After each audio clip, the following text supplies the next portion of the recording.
Welcome back to the channel and welcome back to another quick pick prediction video.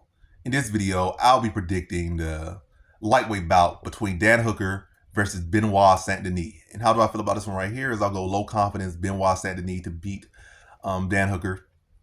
So yeah. Low confidence Benoit to beat Dan Hooker. This fight definitely has a lot of volatility. Benoit still don't defend his has no defense.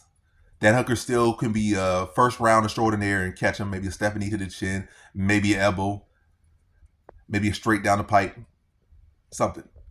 But like I could definitely see that happen. Takedown defense might come on. He might come in here with a bigger focus on takedown defense and stuff. Benoit's takedowns and just look to be the better striker on the feet, which he is for sure, and use all that height and reach and all that striking arsenal that he has. Those long limbs, those sharp elbows, those sharp knees, the shins, the kicks. But I'll go Benoit. Benoit's on some good momentum right now. Dan Hooker's coming off fight. We got to take it down and dominate it. And it is not like you have to have the greatest striking to beat Dan Hooker. I think with good pressure and good application of that pressure is we saw it, not for Z, but what's the other guy? I forget his name right now.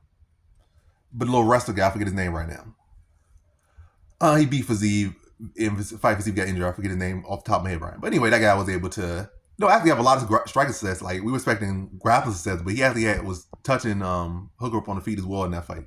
So if Benoit can establish the takedown threat, even like gets one or at least get some Hooker to respect enough, we can start to see him close that distance and get to like a more of a phone booth style and start to punches touch him up top a little bit. And then from there, get him on the back foot, then he can start to increase his accuracy on takedown success. But one thing for sure, I think Benoit definitely has a better gas tank than Hooker. Hooker has notably had a questionable gas tank in the fourth and fifth, a little bit in third. But again, if you push him, I think you can find success, even in a 3-round fight. But definitely close fight on paper. Can't get too comfortable just leaning either way. But I think Benoit will be the more well-rounded fighter, look to mix it up, push the pace, kind of weather, go through the storm. Like, he gonna have to work through the storm and get through those limbs early.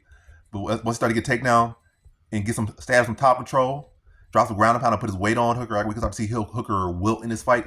But I don't think this is going to be as dominant of a fight as with Siakam against Hooker. I think it's going to be a rougher fight, but I think it's going to be a similar result, but a rougher path to that result. He's going to walk through some fire, probably going to hurt, maybe get dropped, but just keep pushing that pace and breaking Hooker down over the course of the fight and not giving Hooker any room to breathe. And then in the third round, finally being able to have a worn down, tired Hooker, take him down and really heavy top pressure, drop some ground and pound, then find a submission mid to late third round. So in this one, I have Benoit Saint Denis via third round submission.